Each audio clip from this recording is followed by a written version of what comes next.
बांके बिहारी मंदिर भारत में मथुरा जिले के वृंदावन में स्थित है। यह एक ऐसी पावन और पवित्र भूमि है जिस भूमि पर आने मात्र से ही जन्म जन्म के पापों का नाश हो जाता है। ऐसी पावन भूमि पर हर कोई आना चाहेगा तथा श्री बांके बिहारी जी के दर्शन कर अपने को कृतार्थ करना चाहेगा। कहा जाता है कि इस मंदिर का निर्माण स्वामी श्री राम जी के वंशकों के संवत 1921 के लगभग किया गया। मंदिर निर्माण के शुरुआत में किसी दानदाता का धन इसमें नहीं लगाया गया। श्री हरिदास स्वामी वैष्णव थे। उनके भजन कीर्तन से प्रसन्न हो निधिवन से श्री बांके बिहारी जी प्रकट हुए थे।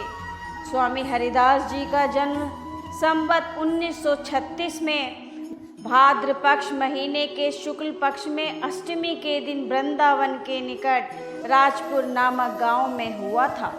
इनके आराध्य देव श्याम सलोनी सूरत वाले श्री बांके बिहारी जी थे। इनके पिता का नाम गंगाधर और माता का नाम श्रीमती चित्रा देवी था। हरिदास जी स्वामी आशुधीर देव जी के शिष्य थे। इन्हें देखते ही आशुधीर देव जी जान गए थे कि ये सखी ललिता जी के अवतार हैं।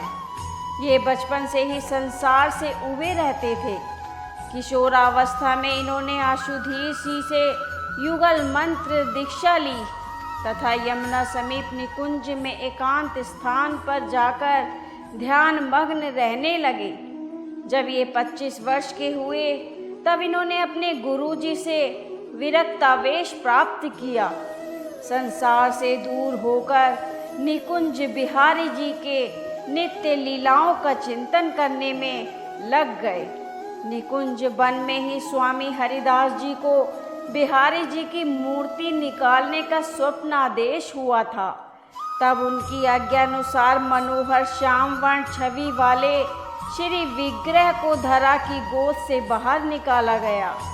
यही सुंदर मूर्ति जग में श्री बांके बिहारी जी के नाम से विख्यात हुई। यह मूर्ति मार्गशीर्ष शुक्ला के पंचमी तिथि को निकाला गया था।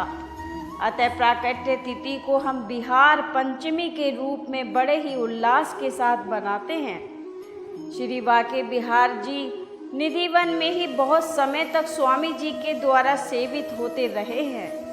फिर जब मंदिर का निर्माण काल पूरा हुआ तब श्री बांके बिहारी जी की मूर्ति स्थापित की गई।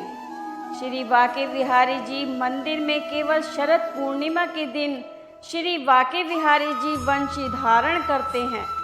केवल श्रावण तीज के दिन ही ठाकुर जी झूले पर बैठते हैं एवं जन्माष्टमी के दिन ही केवल उनकी मंगला आरती होती है, जिसके दर्शन सौभाग्यशाली व्यक्ति को ही प्राप्त होते हैं और चरण दर्शन केवल अक्षय तृतीया के दिन ही होता है। इन चरण कमलों का जो दर्शन करता है उसका तो बेड़ा पार ही हो जाता है। स्वामी हरिदास जी संगीत के प्रसिद्ध गायक एवं तानसेन के गुरु थे। एक दिन प्रातःकाल स्वामी जी देखने गए कि बिस्तर पर कोई रजाई ओढ़कर सो रहा है। यह देखकर स्वामी जी बोले, अरे मेरे बिस्तर पर कौन सो रहा है? वहाँ श्री बांके बिहारी जी स्वयं सो रहे थे। शब्द सुनते ही बिहारी जी निकल भागे, किंतु वे अपना चूड़ा एवं वंशी को बिस्तर पर रखकर चले गए।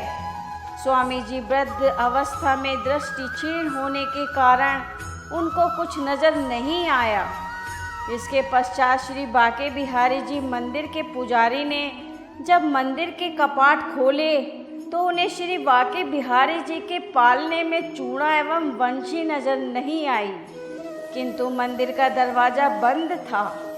आश्चर्यचकित होकर पुजारी जी निधिवन में स्वामी जी के पास आए एवं स्वामी जी को सभी बातें बताईं। स्वामी जी बोले कि प्रातः काल कोई मेरे पलंग पर सोया हुआ था, वो जाते वक्त कुछ छोड़ गया। तब पुजारी जी ने प्रत्यक्ष देखा कि पलंग पर श्री बांके बिहारी जी की चूड़ा वंशी विराजमान है।